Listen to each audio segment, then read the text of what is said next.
A publicidade excessiva para as crianças acaba levando-as a consumir coisas que são desnecessárias. Nós temos muitas e muitas propagandas para as crianças, às vezes nem de produtos que são feitos para elas, são feitos para os pais, para a criança levar os pais a comprarem. Em outros países, em países da Europa, esse tipo de propaganda tem sido vetado, mas infelizmente no Brasil isso não tem ocorrido. Santas, né? A publicidade no Brasil é regulada por lei. Ela não tem uma lei específica, código de publicidade, lei da publicidade. Existe o Código de Defesa do Consumidor, tá certo, que trata da questão da publicidade. Existe o Conselho Ético da Publicidade, que é o CONAR, mas aí é uma outra discussão, não tem poder judiciário, não é Estado. Mas para efeitos de questão legal, no Brasil, a publicidade tem uma regulação muito forte. O que regula a publicidade no Brasil é o Código de Defesa do Consumidor, que veda textualmente publicidade enganosa e publicidade abusiva.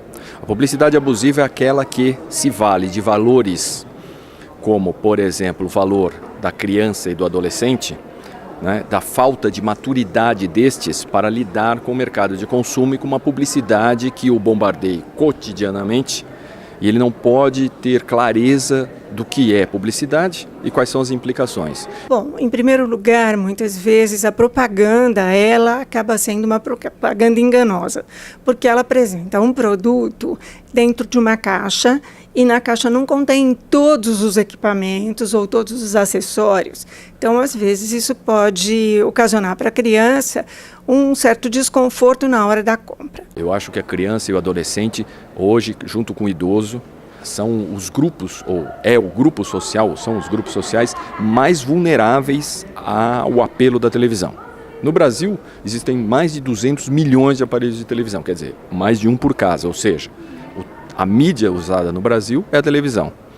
Se a televisão usada de forma a martelar essa publicidade nas crianças e nos adolescentes, você tira disso o poder crítico, o discernimento crítico, a possibilidade dos pais interagirem, porque o massacre da mensagem midiática tira qualquer argumento.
Bom, primeiro eu acho que os pais, de alguma forma, podem, os momentos que eles estão juntos, eles podem oferecer outras atividades para as crianças.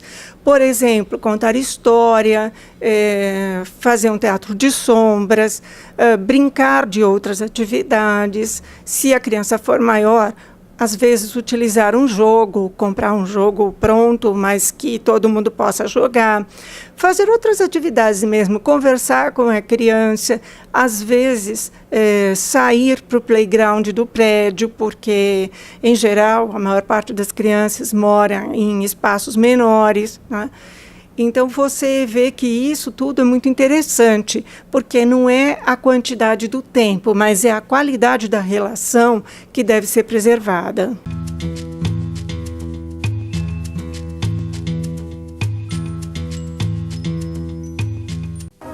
O Lucas precisa de roupas. O Lucas precisa de tênis. O Lucas precisa de todas as roupas e tênis da Renner. Nós do Projeto Criança e Consumo, no Instituto Alana, nós temos uma área que é a área jurídica, que é justamente a área que faz denúncias, recebe e faz denúncias aos órgãos competentes.